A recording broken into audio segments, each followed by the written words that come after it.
Os últimos textos do Antigo Testamento, no livro de Malaquias, os 3 últimos versos, eles são muito significativos. E depois deles nós sabemos que tem aquele chamado período interbíblico de 400 anos, até a chegada de João Batista anunciando Jesus, o Messias. Mas o texto, esses 3 últimos versos de Malaquias, tem falado muito ao meu coração. Ele começa com Deus dizendo: lembrai-vos da lei de Moisés. Lembrai-vos da lei de Moisés que foi dada lá em Horebe. Ou seja, é um lembrai-vos para todos, para judeus e gentios. É um lembrai-vos para todos, judeus e gentios. Ou seja, há muitos judeus que lembram da lei de Moisés e ali eles terão revelação de Jesus, o Messias. Há muitos cristãos que dão muita ênfase ao Novo Testamento e pouca atenção à lei de Moisés. E o texto diz em seguida: eu vos enviarei o profeta Elias, e ele converterá o coração dos pais aos filhos e dos filhos aos pais. É outra passagem muito interessante. A gente sabe que Elias veio uma vez, é o conhecido Elias do Antigo Testamento. Jesus se referiu a João Batista como Elias que havia de vir e que virá. E aqui em Malaquias, então, está dizendo que o Senhor enviaria o profeta Elias antes que venha o grande e terrível dia do Senhor. Hoje, judeus no mundo todo oram para a vinda do Messias. Hoje, nas celebrações deles, por exemplo, da Páscoa, a gente sabe que eles deixam uma cadeira reservada como se fosse para a chegada de Elias.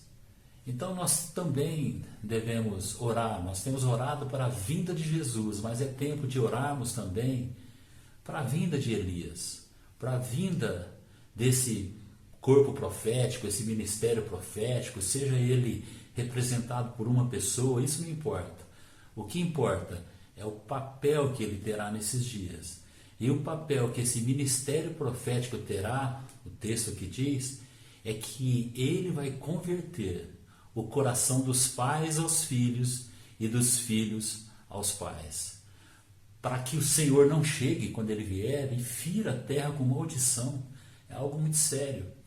Nós sabemos que hoje estamos passando momentos difíceis entre famílias. É importante que haja essa conversão nossa como pais aos nossos filhos, até mesmo aos nossos filhos espirituais, e a conversão deles a nós como pais. Mas esse texto também, eu tenho certeza que ele faz uma referência importante à conversão dos nossos pais, os patriarcas judeus, a nós, seus filhos, porque a salvação vem dos judeus, Jesus é judeu, e também, em contrapartida, o nosso retorno, a nossa conversão aos nossos pais, a nossa inclusão, reconhecimento de todo o legado que temos recebido por parte dos judeus. E é um tempo de orarmos para que Elias venha, para ambos, judeus e gentios. Elias venha e converta, quebrante nosso coração, converta-nos uns aos outros, converta os judeus, a nós, gentios, que eles nos perdoem de todo o mal que praticamos ao longo dos séculos contra eles, e nós também tenhamos um olhar de inclusão, porque eles são a oliveira, Jesus é o tronco, a oliveira é Israel, Jesus é judeu. Nós fomos enxertados em Israel, fomos enxertados em Jesus. Jesus vem do povo de Israel, nós sabemos disso. E que a gente possa então perceber, incluir e orar, porque sem eles nós nada faremos e nada seremos. E se também não houver essa conversão deles a nós, como pais aos filhos, eles nos verem com outros olhos e não como gentios anátemas, como muitos ortodoxos veem, e nós também os vermos com um olhar diferenciado, um olhar de amor e de inclusão, haverá essa inclusão, haverá esse reconhecimento, e nós então estaremos vivenciando. Haverá então essa cura nas famílias, a unção que despedaça o jugo virá nas famílias, nossas famílias, mas também na família espiritual de Deus, judeus e gentios, a nossa conversão, a conversão deles a nós, dos pais aos filhos, e a nossa dos filhos aos pais, a nossa a deles. Vamos orar por isso, vamos orar para que Deus traga esse espírito. Não importa quem é Elias, não importa, o importante é que ele vai aparecer. E nós sabemos que quando surgir, nós como igreja o identificaremos. E nós queremos também que os judeus como igreja identifiquem Elias e essa conversão aconteça nesse nível espiritual.